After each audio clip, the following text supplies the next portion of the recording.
Hello everyone, welcome back to G Tech poly.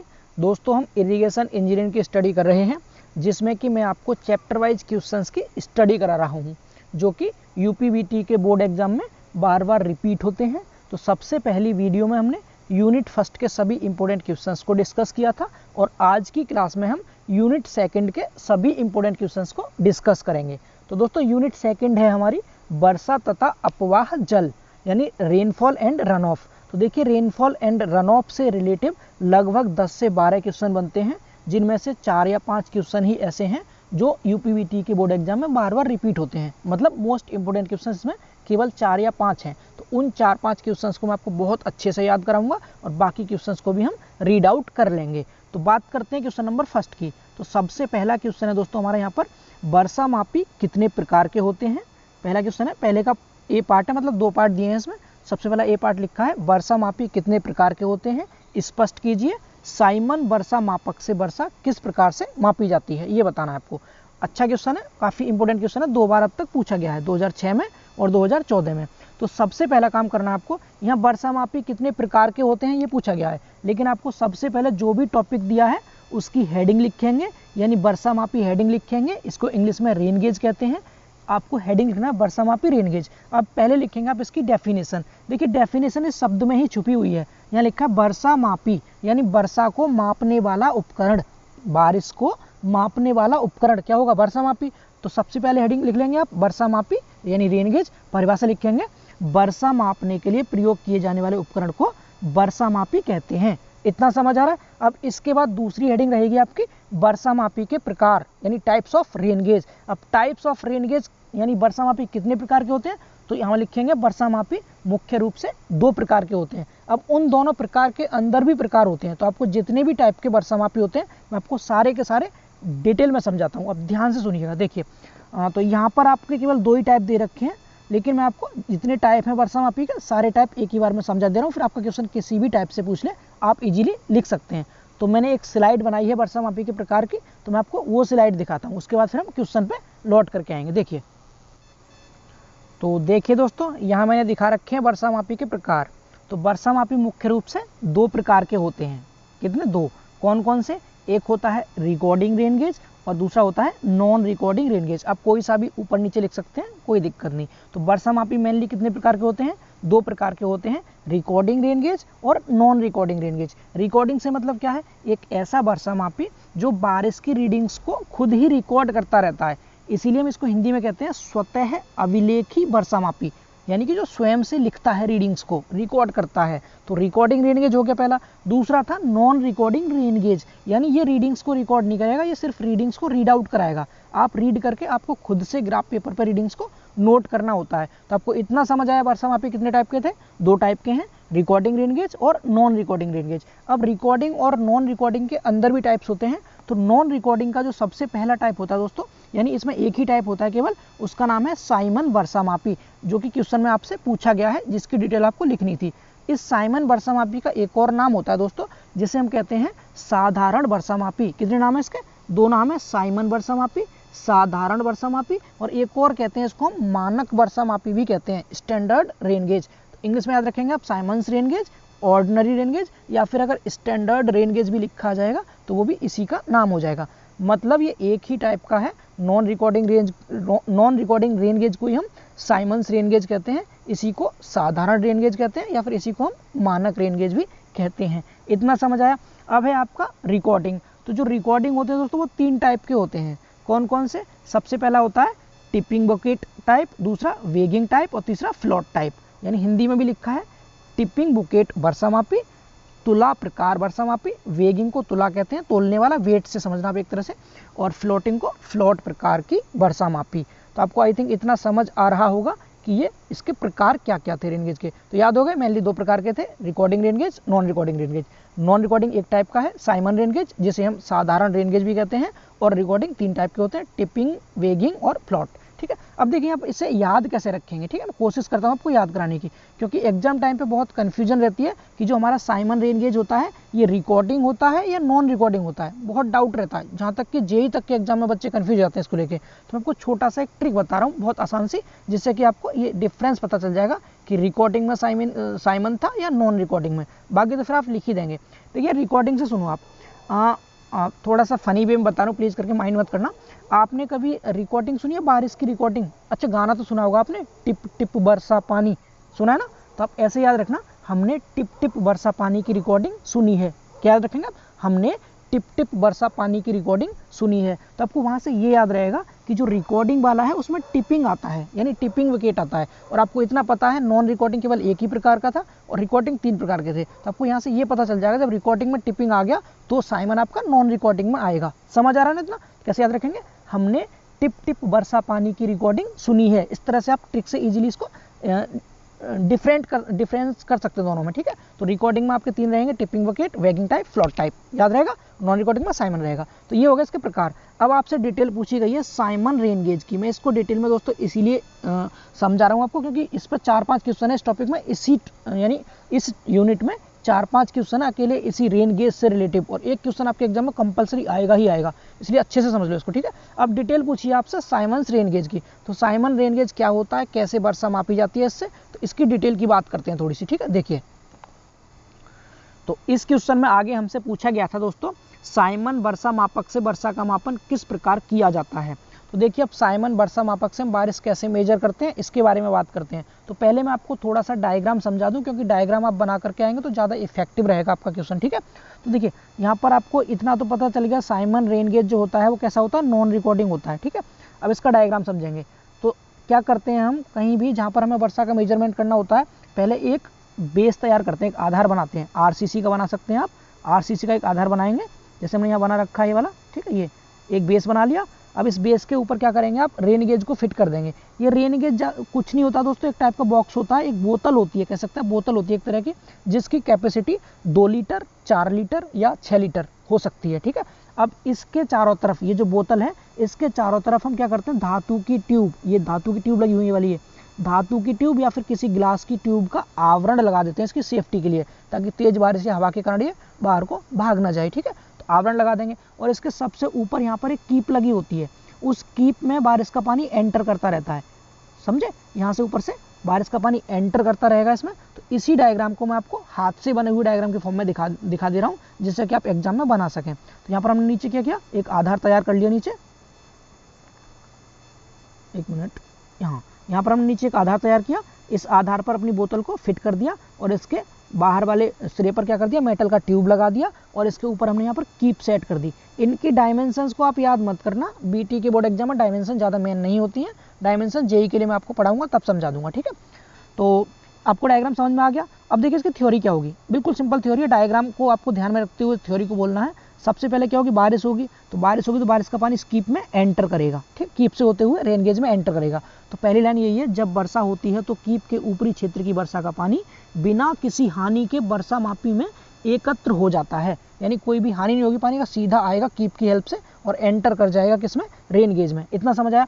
अब इस rain gauge में पानी को एंटर करने के बाद अब हमें इसकी रीडिंग लेनी होती है। तो ध्यान रखना दोस्तों, हम हमेशा 24 घंटे की ही रीडिंग लेते हैं। कितने की? 24, यानी प्रत्येक 24 घंटे के बाद हमें वर्षा माप ली जाती है। ध्यान रखेंगे, साइमन रेन गेज में प्रत्येक 24 घंटे के बाद ही वर्षा का मापन किया जाता है और रीडिंग हमेशा सुबह के 8:30 बजे ली जाती है, सुबह के 8:30 बजे ली जाती है। इतना समझ आ रहा है? अब आपने क्या किया, बारिश का पानी कीप से होते हुए रेन गेज में इकट्ठा हो गया, 24 घंटे के आपने सुबह को 8:30 बजे से 24 घंटे के बाद उस पानी को क्या किया, क्योंकि ये नॉन रिकॉर्डिंग है, रिकॉर्ड तो खुद करेगा नहीं रीडिंग को, तो अब वर्षा के पानी को इसमें से पलट करके किसी दूसरे अंशांकित जार में कर लेते हैं। अंशांकित जार से मतलब है एक ट्यूब होती है जिसपे कि निशान बने होते हैं mm के, जो कि रीडिंग बताता है, ठीक है? इसे अंशांकित जार कहते हैं हम। उसमें पानी को पलट लेंगे, उसमें पानी को पलटने के बाद हमें उससे पता चल जाता है कि हमारी प्रतिदिन कितनी बारिश हुई थी और उसी को हम चार्ट पेपर पे ड्रॉ कर लेते हैं। समझ आ रहा है इतना? तो ये क्या हो गया आपका, ये हो गया वर्षा मापी से वर्षा का मापन किस प्रकार से किया जाता है। एग्जाम में आप कैसे लिख के आएंगे, तो सबसे पहले आपको क्या लिखना है, इसमें थोड़ा सा डायग्राम के बारे में लिखेंगे, डायग्राम मैंने समझा दिया, ठीक है? उसके बाद क्या लिखेंगे आप, सिस्टमिक तरीके से चलना कि बारिश हुई, कीप की सहायता से रेन गेज में इकट्ठी हो गई, रेन गेज में इकट्ठी होने के बाद 24 घंटे की वर्षा को हम माप लेते हैं। सुबह के हमेशा 8:30 बजे रीडिंग ली जाती है और सुबह के 8:30 बजे रीडिंग लेते हैं और कैसे लेते हैं, वर्षा के पानी को किसी दूसरे अंशांकित जार में पलट लेते हैं। उसमें पलटने के बाद हम चार्ट पेपर पर रीडिंग को नोट कर देते हैं। ध्यान रखना, वर्षा का जो यूनिट होती है वो mm होती है। कितनी क्या होती है? mm, यानी कितनी mm बारिश हुई किसी क्षेत्र में, ये बताते हैं। अब इसमें एक चीज़ ध्यान रखना, जो साइमन रेन गेज है दोस्तों, ये रेन गेज आजकल यूज नहीं हो रहा। क्यों नहीं हो रहा? क्योंकि ये केवल क्या करता है, रीडिंग देता है सिर्फ, ठीक है ना, तो ये इसको रिकॉर्ड कर सकता और ना ही ये इसकी इंटेंसिटी बता सकता। मोस्ट इंपॉर्टेंट क्वेश्चन है जेई के लेवल का, यानी कि जो साइमन रेन गेज होता है वो बारिश की तीव्रता को नहीं बताता, कितनी तेज बारिश हुई या कितनी धीमी बारिश हुई, ये इसकी तीव्रता को नहीं बता पाता। तो अगली लाइन, लास्ट लाइन हमारी इस क्वेश्चन में यही लिखी हुई थी, अधिकतम अपवाह ज्ञात करने के लिए वर्षा की तीव्रता की जानकारी अत्यंत आवश्यक होती है, और जो कि ये आपका रेन गेज दे नहीं पाता है, ठीक है। तो इसीलिए आजकल इस वर्षा मापी का प्रचलन खत्म हो चुका है, ठीक है।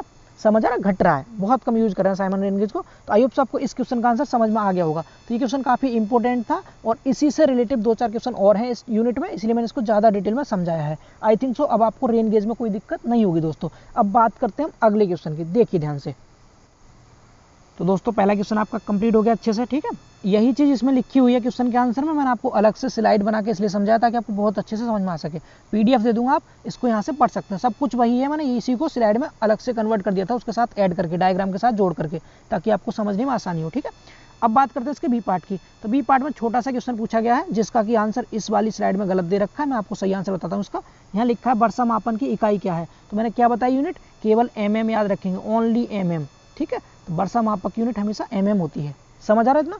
तो ये हो गया आपका पहले क्वेश्चन का ओवरऑल आंसर कंप्लीट। अब है आपका दूसरा क्वेश्चन। दूसरा question most important, very very important, कर लो इसको, देख लीजिए कितनी बार पूछा गया अब तक। 1998 में, 2002 में, 6 में, 7 में, 8 में, 13 में, कितनी बार रिपीट हुआ है। मोस्ट इंपोर्टेंट क्वेश्चन है। पहले दोनों क्वेश्चन बहुत इंपॉर्टेंट है, हो सकता है इस बार इनमें से एक क्वेश्चन पूछा जाए आपसे। तो सबसे पहले पूछा है इसने क्या, रन ऑफ यानी कि अपवाह किसे कहते हैं, अपवाह को प्रभावित करने वाले कारक कौन कौन से हैं, संक्षेप में समझाइए। तो हम संक्षेप में नहीं, पूरी डिटेल में समझाते हैं, आप ध्यान से सुनना, ठीक है। सबसे पहले तो आप ये सुन लो, अपवाह क्या होता है, रन ऑफ होता क्या है। बहुत इंटरेस्टिंग है, मजा आएगा आपको समझ में, ठीक है। इसको भी मैं आपको डायग्राम से ही समझाऊंगा ताकि आपको अच्छे से क्लियर हो, ठीक है। इसमें डायग्राम नहीं दिए हैं, तो थोड़ा सा मैंने अलग से आपके लिए मेहनत की है, डायग्राम बनाए हैं, ठीक है। तो अपवाह की पहले डेफिनेशन देखते हैं, परिभाषा देखते हैं। देखिए, तो देखिए दोस्तों, बात करते हैं अपवाह की, यानी रन ऑफ। तो रन ऑफ की डेफिनेशन क्या होती है, बहुत आसान है, आप पहले डायग्राम से समझो इसको अच्छे से। यहाँ पर क्या है, ये प्रेसिपिटेशन हो रहा है, मतलब बारिश हो रही है यहाँ कोई, ठीक है, बादलों से पानी आया बारिश।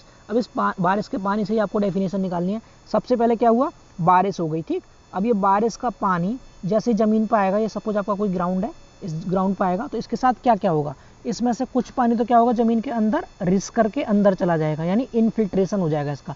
इनफिल्ट्रेशन मतलब हो गया पानी अंदर समा गया, अंतः श्रवण हो गया इसका, ठीक है, रिसन हो गया जमीन के अंदर। इसके बाद कुछ पानी क्या होगा, कुछ पानी वायुमंडल में बाष्प बन के ऊपर कोट जाएगा, ठीक है, जिसका बाष्पीकरण हो जाएगा। इतना तो पता होगा आपको, बाष्पीकरण जानते हैं अच्छे से आप, वायुमंडल में पानी का ऊपर को चला जाना सूरज की गर्मी के कारण, ठीक। कुछ पानी क्या हो गया, फिल्टर कर गया, कुछ पानी ऊपर चला गया। कुछ पानी क्या होगा, जो गड्ढे वगैरह होंगे ना, उन गड्ढों में भर जाएगा पानी, जैसे नीचे के गड्ढे हैं उन गड्ढों में भर जाएगा। अब जो बचा हुआ पानी है, किस किस के बाद इनफिल्ट्रेट हो गया आपका पानी, मतलब नीचे ज़मीन में समा गया, फिल्टर हो गया, कुछ पानी बाष्पीकरण हो गया, कुछ पानी गड्ढों में भर गया। उसके बाद भी जो पानी सतह पर ट्रेवल करता है, रन मतलब होता है दौड़ना, रन ऑफ से आप डेफिनेशन लिखा सकते हैं, रन मतलब होता है दौड़ना। तो जो पानी सतह पर दौड़ेगा, ठीक है, बारिश हुई, बारिश के बाद कुछ पानी क्या कर गया, इन्फिल्ट्रेट कर गया, कुछ पानी वायुमंडल में चला गया। उसके बाद भी जो बचा हुआ पानी है, जो सतह पर क्या करता है, दौड़ता रहता है, उस पानी को ही हम क्या कहते हैं दोस्तों, उसको कहते हैं रन ऑफ, ये अपवाह। समझ आ रहा है? इसी को आप डेफिनेशन में समझ सकते हैं। मैं यहाँ पर थोड़ा सा और डायग्राम के बारे में बताना चाहूँगा आपको, कि जहाँ पर देखिए स्लोप ज़्यादा गहरा होता है, डीप स्लोप होता है। डीप मतलब जहाँ पर आपकी ढाल ज़्यादा रहती है, वहाँ पर पानी तेज़ी से बहेगा, मतलब वहाँ पर रन ऑफ तो ज़्यादा होगा, और जो इनफिल्ट्रेशन है वो कम होगा। पानी ज़मीन के अंदर तो कम जाएगा, लेकिन तेज़ी से बहेगा। तो इसलिए क्या लिखा है, heavy run of and less infiltration on steep terrain. Steep terrain मतलब जो आपका डीप, बहुत ज़्यादा गहरा ढाल होता है ना, उस केस में रन ऑफ बहुत तेज होता है, ठीक है। और आगे यहाँ पर लिखा देखिए, यहाँ पर क्या है, ये लगभग फ्लैट टेरन है, ठीक है। तो यहाँ पर क्या होगा, यहाँ पर पानी ज़्यादा इन्फिल्ट्रेट करेगा, रन ऑफ कम होगा। तो ये और थोड़ा सा डायग्राम में लिखा हुआ था, इसको आप याद रख सकते हैं। अब देखिए इसकी डेफिनेशन की बात करते हैं, अपनी थ्योरी को पढ़ते हैं। आपको डायग्राम क्लियर हो गया? अब सुन लीजिए, वर्षा होने पर जो जल भूमि पर गिरता है, उसका कुछ भाग रिसन के कारण भूमि की परतों में समा जाता है, जैसा कि मैंने आपको बताया था। कुछ बाष्पीकरण के कारण पुनः वायुमंडल में चला जाता है। कुछ भाग उस क्षेत्र में स्थित गड्ढों, झीलों आदि में भर जाता है। यही सब मैंने आपको बताया था। फिर भी पानी का बहुत बड़ा भाग खुली भूमि पर बह निकलता है और नदी नालों का रूप धारण कर ढलानों की ओर बढ़ता है। तो इस बहते हुए अतिरिक्त पानी को हम सतही पानी या फिर अपवाह कहते हैं। समझ आ गया? ये इसकी डेफिनेशन थी दोस्तों, ठीक है, इतना क्लियर। अब आगे इसकी यूनिट दे रखी है, यानी अपवाह को हम किस में मापते हैं, तो हमेशा ध्यान रखना इसकी यूनिट क्या होती है, mm। जो आपकी रेन गेज की यूनिट थी वही इसकी यूनिट होगी, ठीक है।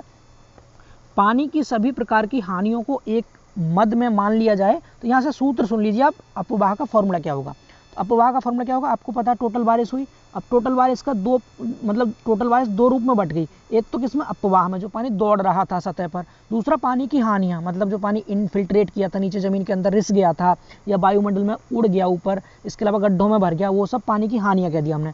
तो पानी की हानि और अफवाह दोनों को जोड़ेंगे वो कुल वर्षा के बराबर होगा।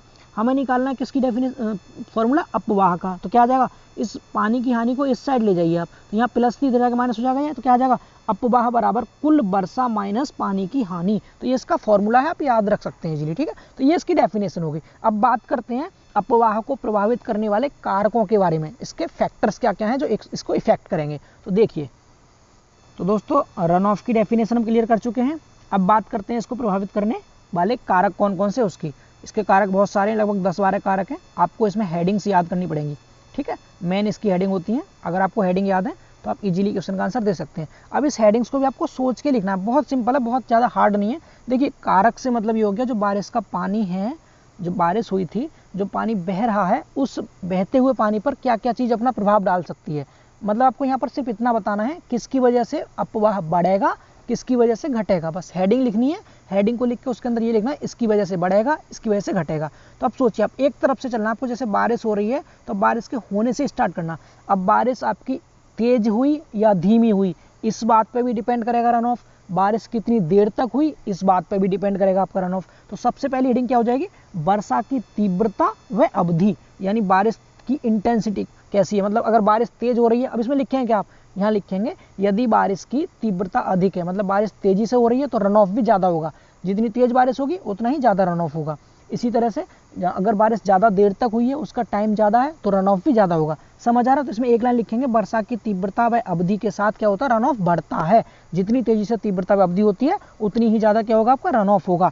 खत्म, पहली हेडिंग, ठीक है, समझ आ रहा है। दूसरा है क्षेत्र का आकार। अब क्षेत्र के आकार में आप याद रखना, आकार का मतलब क्या, जितना ज़्यादा बड़ा क्षेत्र होगा, यानी कि अगर क्षेत्र बहुत बड़ा है दोस्तों, आप खुद सोच के देखिए, यानी देखिए यहाँ लिखा पन विभाजक रेखाओं से घिरा क्षेत्र। ये पन विभाजक रेखा क्या होती है, जितने क्षेत्र में आपका पानी ट्रेवल करता है उस क्षेत्र को कवर करने वाली जो रेखाएं होती है ना, उसको हम पन विभाजक रेखाएं कहते हैं, ठीक है। अब इन पन विभाजक रेखाओं से घिरा क्षेत्र जितना बड़ा होगा, अपवाह का मान भी उतना ही अधिक होगा। जितना ज़्यादा एरिया होगा, पानी उतना ही ज़्यादा ट्रेवल करेगा। समझ आ रहा है? तो आप सीधे लिखना क्षेत्र का आकार, यानी पन विभाजक रेखाओं से घिरा हुआ क्षेत्र का आकार जितना अधिक होगा तो तीव्रता और अवधि के बढ़ने के साथ अपवाह बढ़ता है। क्षेत्र के आकार बड़ा होगा तो अपवाह बड़ा होगा। तीसरी हेडिंग देख लीजिए। तीसरा है हमारा अपवाह क्षेत्र की आकृति। आकृति में आपको 2 पॉइंट याद रखने दोस्तों, एक तो फैन शेप या आकृति याद रखनी, पंखे के जैसी, ठीक है, फैन शेप। और दूसरी आकृति आपको याद रखनी है, इसमें पत्ती नुमा होगा, नीचे दे रखा होगा, 1 मिनट, यस।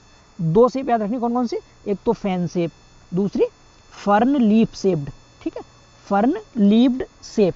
तो देखिए, अगर आपके जो क्षेत्र है, आवाह क्षेत्र जो है, उसकी आकृति अगर फैन के जैसी, पंखे के जैसी है, तो आपका अपवाह अधिक होता है, ठीक है। पंखे के जैसी शेप है तो अपवाह अधिक होगा। और अगर पत्ती के जैसी है, पत्ती जानते हैं, पत्ती नुमा जो आपकी लीफ होती है, पेड़ों की पत्तियां, उसके जैसी है तो अपवाह कम होगा, ठीक है। आपको बस यही 2 पॉइंट याद रखने हैं इसमें। क्या क्या क्या क्या याद रखना है आपको इसमें, कि यदि अपवाह क्षेत्र की आकृति पंखे यानी फैन शेप्ड जैसी है तो अपवाह अधिक होगा, ठीक है। अब इसका रीजन नहीं देना क्यों अधिक होगा, क्योंकि बहुत सारी हेडिंग है आपकी ऑलरेडी, लगभग क्वेश्चन आपका 1.5 पेज का हो जाएगा ये। इसलिए क्या याद रखेंगे आप, कि अगर अपवाह क्षेत्र की आकृति फैन शेप है, पंखे जैसी है, तो अपवाह अधिक होगा, और अगर पत्ती नुमा है तो अपवाह कम होगा। इसमें डायग्राम भी दे रखा है, यहाँ पर डायग्राम ये है, आप डायग्राम को चाहे तो बना सकते हैं, अदरवाइज आप सिर्फ देख सकते हैं इसको, ठीक है। तो ऊपर फैन शेप दे रखा है, फैन शेप ये है पंखे के शेप जैसा, 1 मिनट, ये पंखे के शेप जैसा है।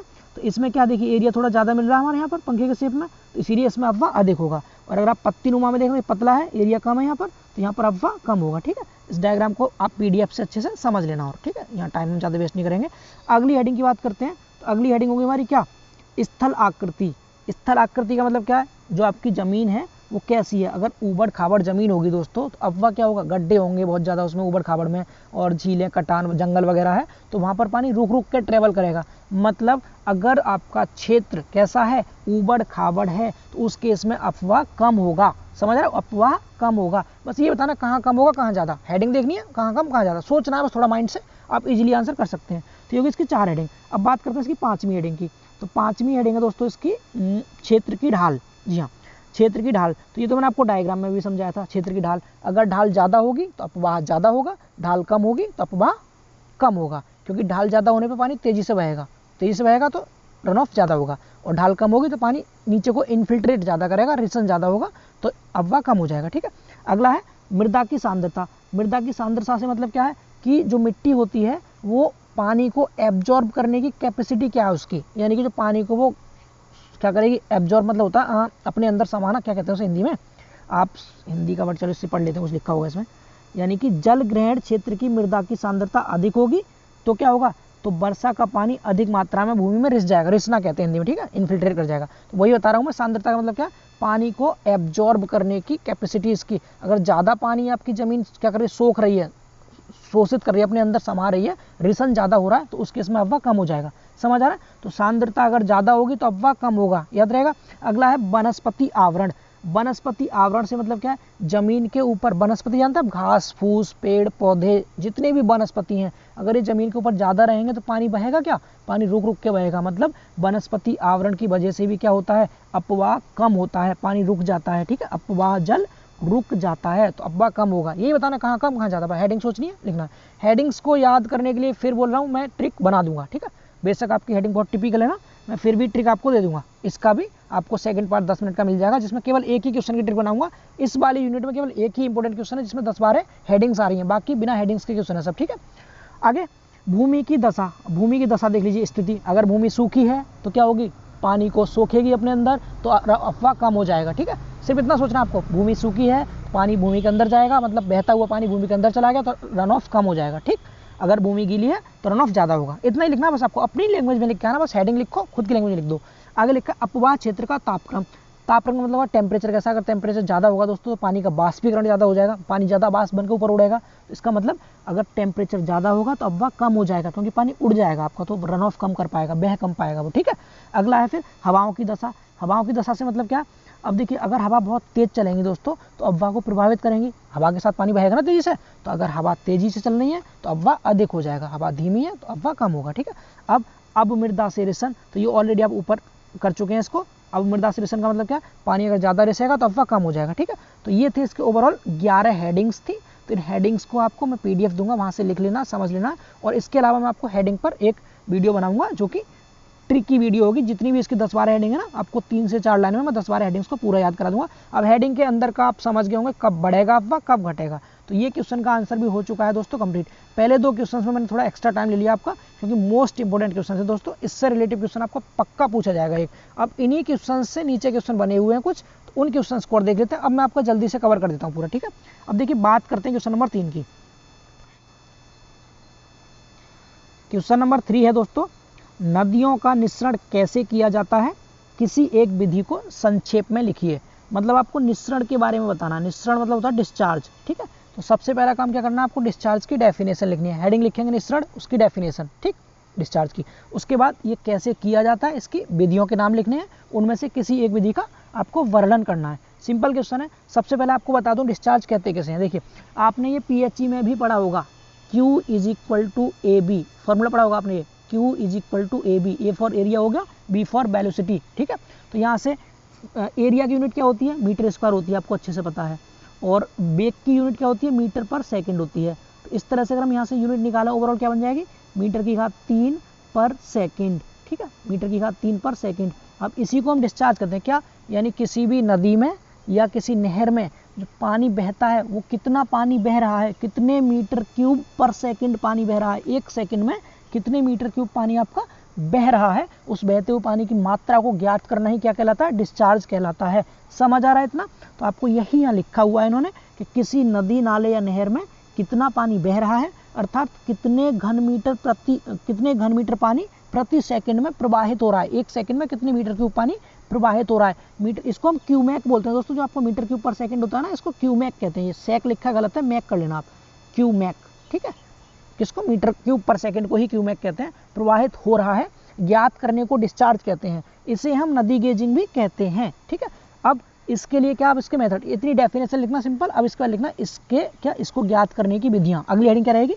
इसको ज्ञात करने की विधियां। तो मेनली 4 मेथड होते हैं इसको ज्ञात करने के। एक तो मैं आपको ऑलरेडी बता चुका, क्या, क्यू बराबर A B, A for area, B for वेग, तो क्या हो जाएगा? क्षेत्रफल वेग विधि। पहली विधि तो ये होगी। दूसरी होती है बियर विधि। तीसरी होती है वेंचुरीमीटर विधि। वेंचुरीमीटर एक इंस्ट्रूमेंट होता है, उपकरण होता है, उसके द्वारा भी हम क्या करते हैं? निस्सरण बता सकते हैं, ठीक है, बियर द्वारा बता सकते हैं। और चौथा होता है निस्सरण वक्र द्वारा। ये निस्सरण वक्र होता है, इसको स्टेज का निस्सरण वक्र कहते हैं, स्टेज का निस्सरण वक्र, ये डिस्चार्ज कर्व होता है इसके बारे में। तो ये 4 मेथड है, चारों याद रहेंगे, क्षेत्रफल वेग विधि, बियर विधि, वेंचुरीमीटर द्वारा और निस्सरण द्वारा। अब इनमें से किसी एक विधि का वर्णन करना है, तो आप छोटी वाली विधि का करना, यानी कि निस्सरण कर्व बहुत आसान कर्व होता है, आप इसका वर्णन करके आ जाना। आप क्या लिखेंगे इसमें? एक सिंपल सा कर्व बनाना है आपको। कर्व क्या, एक वाई एक्स लेना है, एक एक्स एक्स लेना है। एक्स अक्ष पर आप डिस्चार्ज को रखेंगे और वाई एक्स पर आप गहराई को रखेंगे कि कितनी गहराई में पानी आपका बहता हुआ जा रहा था, ठीक है। तो डी और क्यू के रूप में ग्राफ होता है, सिंपल लिखना है आपको। इसके द्वारा निस्सरण ज्ञात करते हैं। इसकी थ्योरी में आपको रीड कर दूं और ग्राफ आपको दिखा दूं थोड़ा सा। थ्योरी क्या है इसकी? नहर पर लगी गेज के विभिन्न पाठ्यांकों के लिए निस्सरण के मान ज्ञात कर लिए जाते हैं। मतलब जहाँ नहरें होती हैं वहाँ पर क्या होता है? गेज लगे होते हैं, जिनमें रीडिंग्स आती रहती है, कितना पानी कहाँ आपने भेजा है, ठीक है, किस क्षेत्र में कितना पानी जा रहा है। तो इसमें क्या होगा? इसकी गहराई, अभी मैंने आपको बताया, गहराई तथा निस्सरण का कर्व खींचा जाता है। किस किस का? गहराई का एंड निस्सरण का, ठीक है। गहराई को वाई एक्स पे लेंगे, निस्सरण को एक्स अक्ष पे लेते हैं। अपने से बना के ये लिखना आपको थ्योरी को, ठीक है। इसे कहते हैं हम स्टेज का निस्सरण कर्व। मैंने आपको पहले बताया, इसका क्या बोलते हैं हम? स्टेज का डिस्चार्ज कर्व बोलते हैं इसको। इस कर्व के द्वारा पानी की किसी भी गहराई के लिए बड़ी सरलता से हम क्या करते हैं? निस्सरण ज्ञात कर लेते हैं, ठीक है। अब आपको पता है नहर में क्या होगा? अगर कच्ची नहर है तो उसमें सिल्टिंग होगी। सिल्टिंग मतलब मिट्टी जो होती है, सिल्ट होती है, नीचे आकर के दूर से बहती हुई आकर के बैठ जाएगी, और कटान भी होता है, ठीक है। इस कारण से ये नहर जो होती है अपनी प्रॉपर स्थिति में नहीं रह पाती। इसीलिए ये कर्व क्या होता है दोस्तों? टाइम पर चेंज होता रहता है, इसमें संशोधन करते रहते हैं, ठीक है। ये इसकी थ्योरी थी, सिंपल सी थ्योरी थी, पीडीएफ भी दे दूंगा, पढ़ लेना। कर्व थोड़ा सा देख लेंगे आप। कर्व में क्या, इधर क्या दिखा रखा है? एक्स अक्ष पे क्या बताया था मैंने? डिस्चार्ज दिखाते हैं, जो क्यूब मैक में होता है, यानी मीटर क्यूब पर सेकंड में होता है ये, ठीक है, मीटर क्यूब पर सेकंड में होता है। वाई एक्स पे क्या लेंगे हम? गहराई लेंगे, जो कि एमएम में होती है। सॉरी, यहाँ मीटर में लेंगे नहीं, एमएम में लेंगे गहराई को, ठीक है। तो यहाँ यूनिट नहीं दे रखी, कोई बात नहीं, आप गहराई और क्यू लिख देना, सिर्फ डी और क्यू, और इसमें एक कर्व बना देंगे। इस तरह से कर्व है, ठीक है, रेटिंग कर्व बन गए। सिंपल सा कर्व बनाना है आपको। ये हो गया क्वेश्चन कंप्लीट। अब बात करते हैं क्वेश्चन नंबर 4 की। क्वेश्चन नंबर 4 में लिखा, वर्षा का मापन कैसे किया जाता है बताइए, तथा किसी एक वर्षा मापी का चित्र सहित वर्णन कीजिए। 4 बार रिपीट हुआ है, ये क्वेश्चन मैं करा चुका हूँ। सबसे पहला क्वेश्चन ही आ गया यहाँ पर, वर्षा का मापन कैसे किया जाता है। तो मैंने साइमन रेन गेज आपको पढ़ा दिया है, आप उसी की डिटेल यहाँ लिख देना। सबसे पहले क्या लिखेंगे इसमें? वर्षा मापी की डेफिनेशन लिखेंगे, फिर वर्षा मापी के प्रकार वाली स्लाइड जो मैंने बताई थी वो लिखेंगे। पूरा आंसर वही लिखना जो ऊपर मैंने आपको बताया था, सेम टू सेम, ठीक है। बस इतना करना है आपको। यहाँ पर यही लिखा हुआ है पूरा, आप चाहे तो इसको पढ़ लेना, या फिर मैंने जो पहला क्वेश्चन बताया वही आंसर है। डायग्राम देखिए यहाँ पर दिखा रखा है उन्होंने अलग से, तो जो डायग्राम मैंने आपको बना के समझाया था वही डायग्राम है, सेम टू सेम यहाँ पर। बस यहाँ पर जार का डायग्राम अलग से दिखा दिया थोड़ा सा, जिसमें पानी हम पलटते हैं साइमन वाले में, ठीक है। समझ आ गया इतना। अब बात करते हैं क्वेश्चन नंबर 5 की। क्वेश्चन नंबर 4 रिपीट था, मैंने पहले ही कह दिया आपको। शुरू के क्वेश्चन कंप्लीट हो गए, समझो लास्ट के आराम से हो जाएंगे आपके। अब बात करते हैं क्वेश्चन नंबर 5 की। क्वेश्चन नंबर 5 में बिल्कुल फिर से वही रिपीट हो गया, देखिए बार बार रिपीट हो रहा है क्वेश्चन। पहले दोनों क्वेश्चन हो गए, समझो आपका चैप्टर ही कवर हो गया एक तरह समझो। क्या लिखा? किसी एक स्वतः अभिलेखी, स्वतः मतलब रिकॉर्डिंग, और रिकॉर्डिंग में आप क्या याद रखेंगे? 3 बताए थे मैंने, कौन कौन से? टिपिंग बुकेट, वेकिंग और फ्लॉट, यानी टिपिंग बुकेट, वेकिंग और फ्लॉट, ये मैं आपको करा चुका हूँ ऑलरेडी। इसमें से आपको किसी एक का वर्णन करना है। इसने वर्णन कह दिया तो आपको वर्णन करना, किसी एक का करके दिखा देता हूँ। तो आप टिपिंग बुकेट का कर देना। टिपिंग बुकेट बहुत आसान है, ठीक है, सिंपल सा है। 2 बाल्टी लगी होती है इसमें, दोनों बाल्टी एक दूसरे को उल्टी होती है, ठीक है। एक में पानी भरेगा, दूसरे में पलट जाता है। मैं आपको समझा रहा हूँ, आसान है। तो सबसे पहले इस क्वेश्चन का आंसर कैसे करेंगे आप? तो लिखेंगे किसी एक स्वतः अभिलेखी वर्षा मापी का चित्र सहित वर्णन करना है। तो अब इसमें भी बिल्कुल सिस्टमिक तरीके से चलना। लिखना पहले क्या? नॉन रिकॉर्डिंग रेन गेज, फिर उसके प्रकार लिखना तीनों, ठीक है। उसके प्रकार लिखने के बाद एक का वर्णन कर देना आप। तो हमने इन्होंने भी टिपिंग बुकेट का ही कर रखा है, तो इसी का कर देते हैं। पहले मैं आपको थोड़ा सा डायग्राम को समझा दूँ। अगर आपको डायग्राम क्लियर हो गया अच्छे से, तो फिर इस क्वेश्चन में आपको कुछ नहीं है, थ्योरी में आराम से आप लिख सकते हैं इजीली, ठीक है। देखिए डायग्राम को ध्यान से। तो देखिए यहाँ पर क्या है, ये आपका रेन गेज हो गया पूरा ओवरऑल। ये रेन गेज है, यहाँ पर बोतल टाइप से जो है ये रेन गेज हो गया, ठीक है। अब इस रेन गेज के ऊपर सबसे पहले क्या लगा? ऊपर कीप लगी होगी, ये कीप है कोई, ठीक, ये कीप हो गई। अब इस कीप से होकर के पानी एंटर करेगा, तो इस कीप के नीचे यहाँ पर बाल्टी का एक पूरा जोड़ा लगा होता है, 2 बाल्टी लगी होती है छोटी छोटी सी, ठीक है। इस बाल्टी की कैपेसिटी याद रखना दोस्तों 0.25 mm होती है। 0.25 mm पानी ही इसमें केवल रुक सकता है।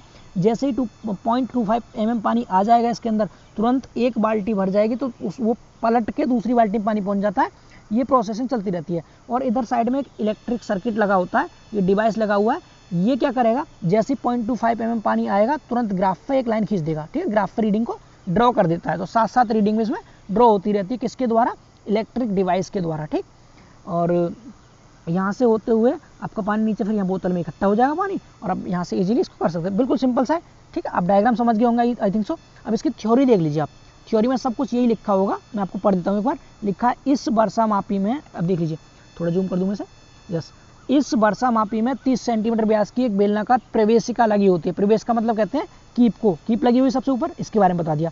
अब आगे लिखा है जिसके नीचे एक कीप लगी होती है, कीप के ठीक नीचे नन्ही बाल्टियों का एक जोड़ा लगा होता है। नन्ही बाल्टियों का जोड़ा का मतलब क्या? 2 बाल्टी लगी होती है। ये टिपिंग बुकेट लिख रहा है, आपको दिख रहा होगा, ठीक है। इसके बाद क्या लिखा है? बिल्कुल सिंपल लिखते जाना स्टेप वाइज आपको। अब बाल्टी की कैपेसिटी मैंने कितनी बताई थी? 0.25 mm होती है। इसमें केवल 0.25 mm वर्षा ही एकत्र हो सकती है। एक बाल्टी के भर जाने पर यह स्वयं उलट जाती है और दूसरी खाली बाल्टी कीप के नीचे आ जाती है, ठीक है। प्रोसेस चलती रहती है। और बाल्टी भरने के तथा उलटने की क्रिया विद्युत सर्किट से जुड़े एक पेन द्वारा ग्राफ पेपर पर अंकित होती रहती है, जिस पर से वर्षा के मान को हम ज्ञात कर लेते हैं। बिल्कुल आसान है, आपको समझ आ गया होगा आई थिंक सो। कीप में से पानी एंटर करेगा, बाल्टी में जाएगा। पहले बाल्टी क्या होगी? कीप के नीचे एक बाल्टी रहेगी। जैसे उसमें 0.25 mm पानी आ जाएगा, वो उलट करके दूसरी बोतल, पानी नीचे गिर जाएगा बोतल में, ठीक है। नीचे बोतल में पानी आ जाएगा, फिर दूसरी बाल्टी आ जाएगी कीप के नीचे, फिर वो भर जाएगी, फिर पलटते, ये प्रोसेसिंग चलती रहेगी। और साइड में जो इलेक्ट्रिक डिवाइस लगा हुआ है, ये ग्राफ पेपर पर रीडिंग को नोट करता रहेगा। तो आई थिंक सो आपको ये भी क्लियर हो गया होगा। तो ये हो गया 5वें क्वेश्चन का आंसर। अब बात करते हैं क्वेश्चन नंबर 6 की। देखिए ध्यान से। तो क्वेश्चन नंबर 6 है दोस्तों, जलालेख यानी हाइड्रोग्राफ महत्व पर प्रकाश डालिए। आपको हाइड्रोग्राफ के बारे में बताना है। तो अभी तक मैंने एक ग्राफ आपको ऊपर बताया था, जो कि क्या था? स्टेज का निस्सरण ग्राफ। देखिए दोनों में आपको कंफ्यूज नहीं होना है। स्टेज के निस्सरण ग्राफ में तो हमने किस किस के बीच बनाया था ग्राफ? क्यू के बीच में और डी के बीच में, मतलब डिस्चार्ज के बीच में और गहराई के बीच में, ठीक है। एक्स अक्ष पर डिस्चार्ज लिया था, गहराई को वाई अक्ष पर लिया था।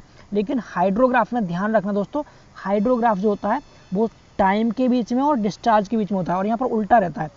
क्यू तो आता है वाई अक्ष पे और टाइम आता है एक्स अक्ष पे। याद रहेगा दोनों में अंतर। ये ग्राफ किसका था? ये स्टेज का निस्सरण ग्राफ था। और ये क्या है? ये हाइड्रोग्राफ है। हाइड्रोग्राफ किसके बीच में होता है? समय एवं निस्सरण के बीच में होता है। समय को एक्स अक्ष पर लेते हैं और निस्सरण को वाई अक्ष पर लेते हैं। इतना समझ आ रहा है? अब इस हाइड्रोग्राफ में होगा क्या? जो आपका नदी का पानी बहता है ना, उस नदी के पानी का आयतन वगैरह आप ज्ञात करेंगे इसमें, ठीक है। बिल्कुल सिंपल सा है। पहले आप एक बार पढ़ लें इसको थोड़ा सा। क्या यह एक ग्राफ होता है जो किसी नदी खंड में समय तथा पानी के प्रवाह, किस किस के बीच में? समय तथा पानी के प्रवाह। समय को तो टी कह देंगे टाइम, और पानी के प्रवाह को निस्सरण कहते हैं क्यू, ठीक है। इन दोनों के बीच में बनता है। अब समय को कहाँ लेते हैं हम? इसमें एक्स अक्ष पर। अभी मैंने बना के दिखाया आपको। समय को एक्स अक्ष पर लेंगे और क्यू को वाई अक्ष पर लेते हैं। ये आपको याद रखना है, ठीक है। तो यही लिखा है इसमें, एक्स अक्ष पर लेते हैं। और निस्सरण जो होता है आपका, निस्सरण मतलब क्यू जो होता है, उसे कहाँ लेंगे? वाई अक्ष पे प्लॉट किया जाता है। समय किस किस में होता है? घंटों में ले सकते हैं, दिन में ले सकते हैं, महीनों में ले सकते हैं, या फिर सालों में भी ले सकते हैं, वर्ष में भी ले सकते हैं। और निस्सरण की दर आपको पता है, निस्सरण किसमें लेंगे हम? इसमें मीटर क्यूब में लेते हैं। कितने मीटर क्यूब पानी पर सेकंड में क्या हो रहा है? बह रहा है आपका, ठीक है। तो ये हो गया आपका ग्राफ के बारे में। थोड़ा ग्राफ को देख लेंगे आप, मैं ग्राफ थोड़ा समझा दूँ आपको। ये ग्राफ आपको थोड़ा सा दोस्तों याद कर लेना अच्छे से, ऐसे ही आप बना के चले जाना। आपका 5 नंबर का क्वेश्चन तैयार हो जाएगा केवल ग्राफ से, ठीक है। देखिए ये ग्राफ है, एक्स अक्ष पे यहाँ टाइम ले रखा है, वाई अक्ष पे उन्होंने क्यू को ले रखा है मीटर क्यूब में, ठीक है। इतना समझ रहा है। अब यहाँ 2 पॉइंट याद रखना आप। क्या? एक तो ये कि इसका जो टॉप मोस्ट पॉइंट है नहीं, ये तो किसको दिखाता है? बाढ़ को दिखाता है कि किस क्षेत्र में बाढ़ आई है नहीं आई।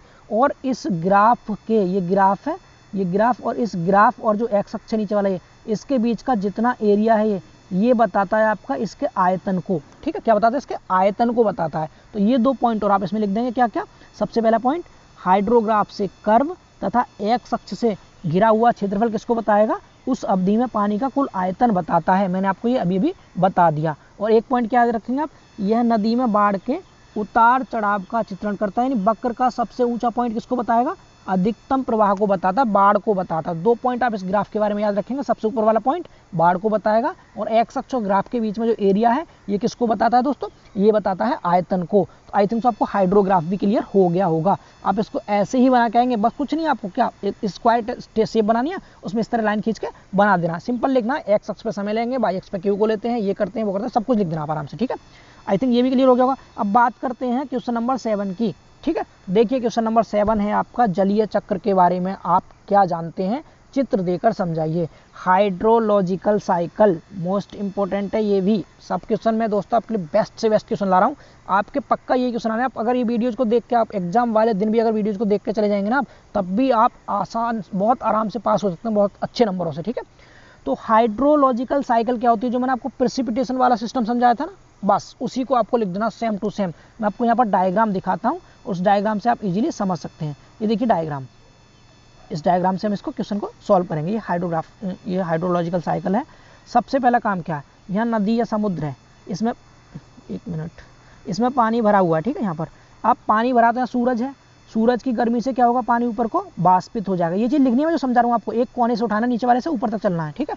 अब ये क्या हो गया, सूरज से पानी वाष्पित हुआ, वाष्पित होकर के पानी एक अनुकूल मौसम पा करके दोस्तों ये ले लेगा किसका रूप, बादलों का रूप। यानी कि नदियों में या समुद्र में भरा हुआ पानी सूर्य की गर्मी के कारण वाष्पीकरण हो जाता है और अनुकूल मौसम पाकर ये बादल बन जाते हैं। और बादल भी अनुकूल मौसम में क्या होते हैं, बादल बरसने लगते हैं, जिसे हम कहते हैं प्रेसिपिटेशन, यानी वर्षण हो गया।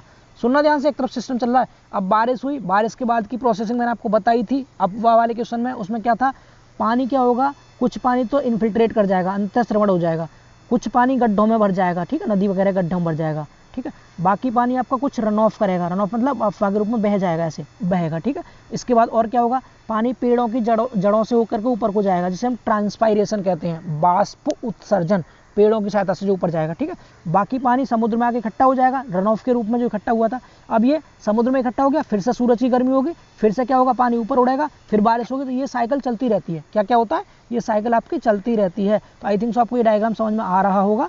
आप इस डायग्राम को इजीली समझ सकते हैं, देख लीजिए अच्छे से, इसको आप बना करके आ जाना डायग्राम, ठीक है, एग्जाम में। अब इसी को थ्योरी की फॉर्म में लिखा हुआ है, मैं आप जल्दी से इसको पढ़ देता हूँ। यहाँ लिखा है, देखिए पढ़िए से, सूरज की यानी सूर्य की किरणों से सागरों, झीलों, जलकुंडों, नदियों, कोई एक नाम लिख देना आप, इतना मत लिखना। क्या, सूर्य की किरणों से समुद्रों में भरा हुआ पानी बाष्प बनकर उड़ता है, जो अधिक ऊंचाई पर जाकर बादलों का रूप ले लेता है। यह बादल अनुकूल मौसम या वायुमंडल में प्रवाहित होकर क्या करते हैं, वर्षा करते हैं, या फिर बर्फ के रूप में पुनः बरस पड़ते हैं, ठीक है। बरस पड़ेंगे, बरसने के बाद का इन्होंने नहीं लिखा है, आप बरसने के बाद का भी लिख के आना। क्या, बारिश के बाद कुछ पानी अंतःस्रवण में नीचे जमीन के अंदर रिस जाता है, कुछ पानी गड्ढों में भर जाता है, बाकी पानी अपवाह के रूप में चला जाता है, कुछ पानी पेड़ों से होकर बाष्प उत्सर्जित हो जाता है, और अपवाह के रूप में पानी फिर से समुद्र में आके इकट्ठा हो जाता है, फिर सूरज की गर्मी के कारण पानी बाष्पीकरण होगा, और इस तरह से ये साइकिल निरंतर चलती रहती है। इस साइकिल को कहते हैं हम जलीय चक्र, hydrological cycle. I think so आपको क्लियर हो गई होगी ये साइकिल, ठीक है। अब बात करते हैं अगले क्वेश्चन की। ये क्वेश्चन इतना ही था, बस आपको यही समझाना था इस क्वेश्चन में। 7 क्वेश्चन हो गए आपके, मोस्ट इंपोर्टेंट थे।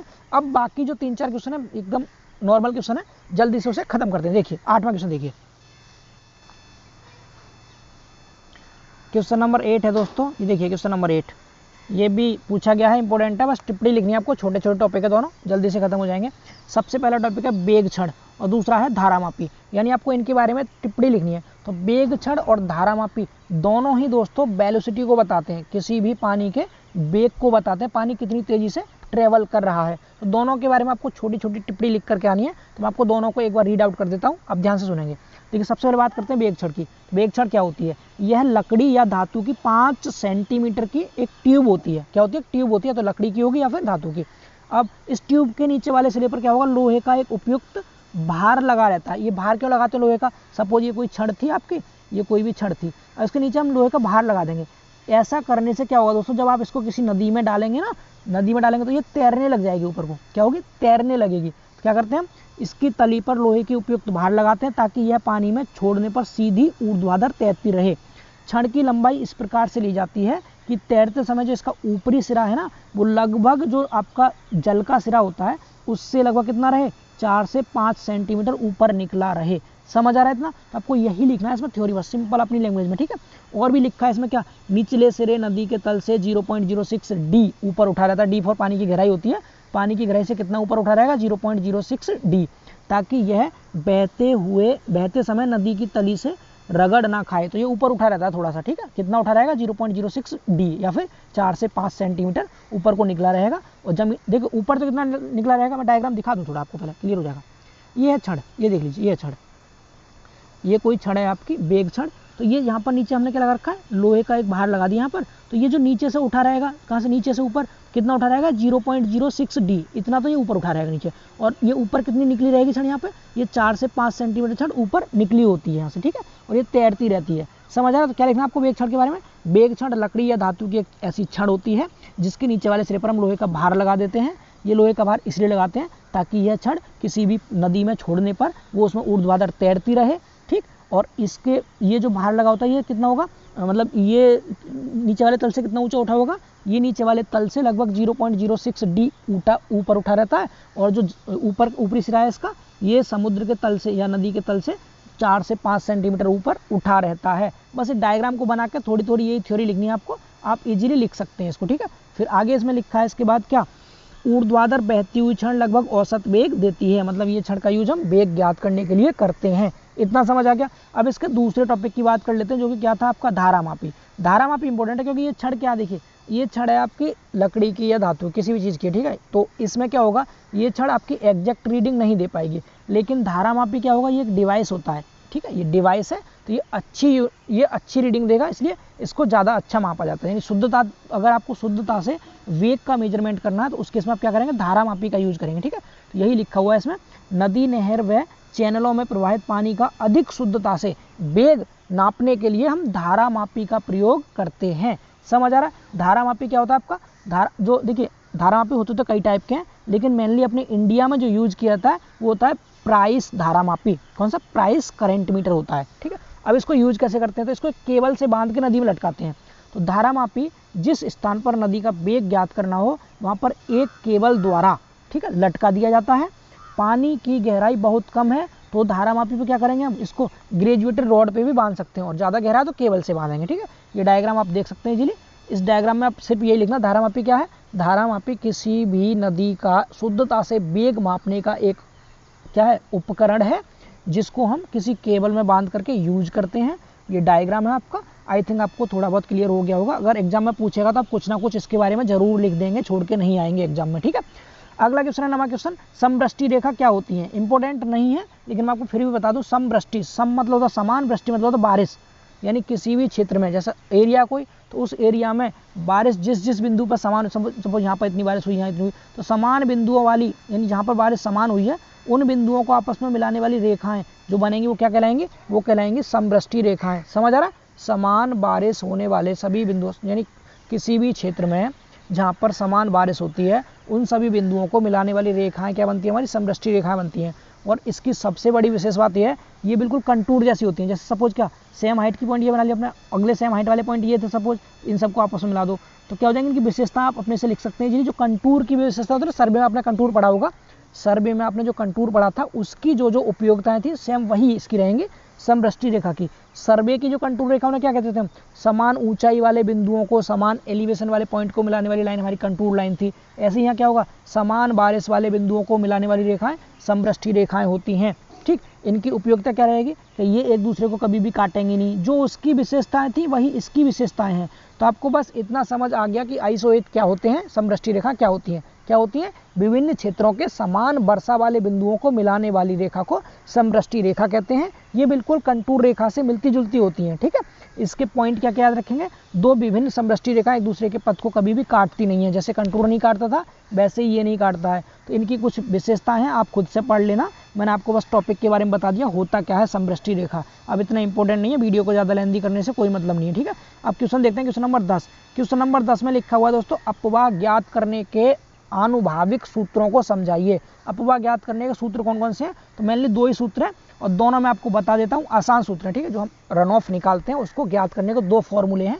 हालांकि जेई के लिए इंपॉर्टेंट है, यूपीबीटी में ये नहीं पूछा जाता है, फिर भी मैं आपको बता दूं। एक तो दोस्तों रीव का फॉर्मूला होता है, एक साइंटिस्ट है रीव, एक तो फॉर्मूला इन्होंने दिया था, ठीक। एक फॉर्मूला दिया था डिकेन ने, दूसरे हैं डिकेन। तो ये दो फॉर्मूले हैं और दोनों ही बहुत आसान हैं, डिकेन और रीव के फॉर्मूले। केवल फॉर्मूले लिख के चले जाना आप, आपका क्वेश्चन कंप्लीट अच्छे से तैयार हो जाएगा। तो दोनों फॉर्मूले क्या हैं मैं आपको थोड़ा सा बता देता हूँ। तो रीव का फॉर्मूला है, सबसे पहला फॉर्मूला है रीव का सूत्र। ये किस चीज़ के लिए है? रन ऑफ ज्ञात करने के लिए। तो सिंपल फॉर्मूला Q बराबर CM की पावर 2/3, Q बराबर CM की पावर 2/3। Q यहाँ पर आप जानते हैं Q क्या होता है? डिस्चार्ज होता है Q मैक में, यानी मीटर क्यूब पर सेकंड में। यहाँ पर C क्या है? C होता है कोफिशिएंट ऑफ, यानी कोफिशिएंट होता है रन ऑफ का, कोफिशिएंट ऑफ रन ऑफ दे रखा होगा यहाँ कहीं, हाँ लिखा है अपवाह गुणांक, ठीक है। कोफिशिएंट ऑफ रन ऑफ होता है, M होता है अपवाह क्षेत्र, यानी जो आपका रन ऑफ एरिया होता है, जितना भी जितने क्षेत्र में आपका रन ऑफ हो रहा है वो। तो आपको समझ आ रहा है क्या क्या था? C क्या है यहाँ पर? अपवाह गुणांक है, यानी कि कोफिशिएंट है C, अपवाह यानी रन ऑफ का कोफिशिएंट है C, Q हो गया डिस्चार्ज, M हो गया अपवाह क्षेत्र, और फॉर्मूला हो गया आपका Q इक्वल टू, इतना लिखना, केवल फॉर्मूला लिखना, इनके पॉइंट लिख देना कौन सी चीज़ क्या क्या है। ऐसे रीव का फॉर्मूला, दोनों फॉर्मूले बिल्कुल सेम है, सिर्फ अंतर कितना है इसमें, उस पर पावर 2/3 थी और यहाँ पर पावर 3/4 है। क्लियर?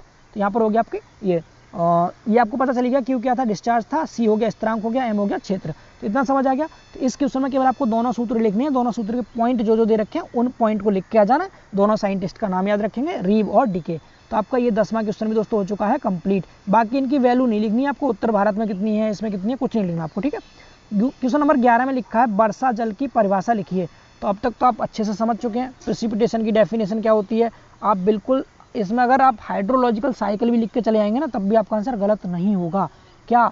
सेम वही है जो लिखा हुआ था, सूर्य की किरणों से सागरों, झीलों, जलकुंडों, नदियों इत्यादि का पानी बाष्प बनकर उड़ता रहता है, जो ऊंचाई पर जाकर बादलों का रूप ले लेता है। बादल अनुकूल वायुमंडल में क्या होते हैं? बारिश और वर्षा के रूप में पुनः बरस पड़ते हैं। ये हो गया वर्षा का जल। अब इसके बाद और मन कर रहा है लिखने का, लिख देना क्या वर्षा का जल क्या होगा? कुछ पानी के अंदर समा जाएगा, कुछ रन ऑफ के रूप में बहेगा, कुछ गड्ढों में चला जाएगा, कुछ पेड़ों के द्वारा बाष्प उत्सर्जित हो जाएगा, फिर दोबारा से समुद्र से क्या होगा? सूरज की गर्मी पाकर के बाष्पीकरण हो जाएगा। बट इतना नहीं लिखना था आपको, सिर्फ वर्षा जल की परिभाषा लिखनी थी, ठीक है। अब आगे लिखा है किसी क्षेत्र की वर्षा नापने के लिए विभिन्न प्रकार के वर्षा मापी सूचीबद्ध कीजिए। अब वर्षा मापी दोस्तों मैंने आपको बहुत डिटेल में पढ़ा रखे हैं। वर्षा मापी तो आपको समझ में आ गया, पहला ही क्वेश्चन था, कौन कौन से थे उसको लिख देना। तो आपका ये क्वेश्चन भी आई थिंक सो क्लियर हो गया अच्छे से, ठीक है। आगे देखते हैं, आई थिंक अब तो खत्म हो गया होगा, अभी और रह गया है। यस, यूनिट सेकंड दोस्तों खत्म हो चुकी है। तो मैंने पूरी कोशिश की है आपको कम टाइम में सेकंड यूनिट को अच्छे से कवर कराने की, ठीक है। तो इसी तरह से मैं आपको यूनिट्स को कवर कराता रहूँगा। तो इसमें मेनली आपको मैं थोड़ा सा रिव्यू कर दूँ, आपको 2-3 चीज़ें याद रखनी है। एक तो आपको रेन गेज वाला क्वेश्चन मोस्ट इंपॉर्टेंट है, रेन गेज वाला वो याद रखना है। एक आपको रन ऑफ वाला याद रखना है, अपवाह वाला क्वेश्चन मोस्ट इंपॉर्टेंट है। एक आपको इसमें हाइड्रोलॉजिकल साइकिल याद रखना है, हाइड्रोलॉजिकल साइकिल। एक आपको इसमें हाइड्रोग्राफ याद रखना है, एक इसमें निस्सरण ग्राफ याद रखना है आपको। तो ये जो क्वेश्चन इंपॉर्टेंट थे मैंने आपको समझाए थे, इनको थोड़ा सा आप रिपीट करना अच्छे से, और कोशिश करना आप एग्जाम टाइम पर एक बार वीडियो देख करके जरूर जाना। मैं गारंटी दे रहा हूँ आपका सारा रिवीजन हो जाएगा। अगर आपको कोई भी कंफ्यूजन है तो आपके डाउट्स क्लियर हो जाएंगे। देखिए आपको एक बार आप अच्छे से देख लीजिए, आप रिवीजन टाइम पर आप स्पीड को बढ़ा करके देख सकते हैं वीडियो को। 1 घंटे की वीडियो को आप आधे घंटे में भी कवर कर सकते हैं। कैसे? यहाँ पर जो 3 डॉट होते हैं ना, आप उस पर क्लिक करेंगे तो क्लिक करते ही आपकी एक स्लाइड खुलेगी, वहाँ लिखा होगा प्लेबैक स्पीड। प्लेबैक स्पीड में आप 1.5 पर कर सकते हैं, 2 पर कर सकते हैं, 1.25 पर, उससे स्पीड बढ़ जाती है। तो जो क्वेश्चन मैंने स्लो समझाया आप उसको जल्दी से रिवाइज कर सकते हैं अच्छे से। समझ आ रहा है इतना? तो दोस्तों आज के लिए केवल इतना ही रखते हैं, ऑलरेडी वीडियो आपकी काफ़ी लेंदी हो चुकी है। फिर भी दोस्तों मैं एक चैप्टर को एक ही वीडियो में कंप्लीट करने की पूरी कोशिश करता हूं। तो आपको वीडियो को लाइक करना है, अपने सभी फ्रेंड्स में शेयर करना है और चैनल से इसी तरह से जुड़े रहना है। इसके बाद मिलते हैं हम इसके 3rd यूनिट में नेक्स्ट क्लास में। तब तक के लिए आप पढ़ाई करते रहिए, मेहनत करिए, अपनी सेहत का ध्यान रखिए और सुरक्षित रहिए। आपके एग्जाम के लिए मेरी तरफ से आपको अभी से all the best. Thank you so much.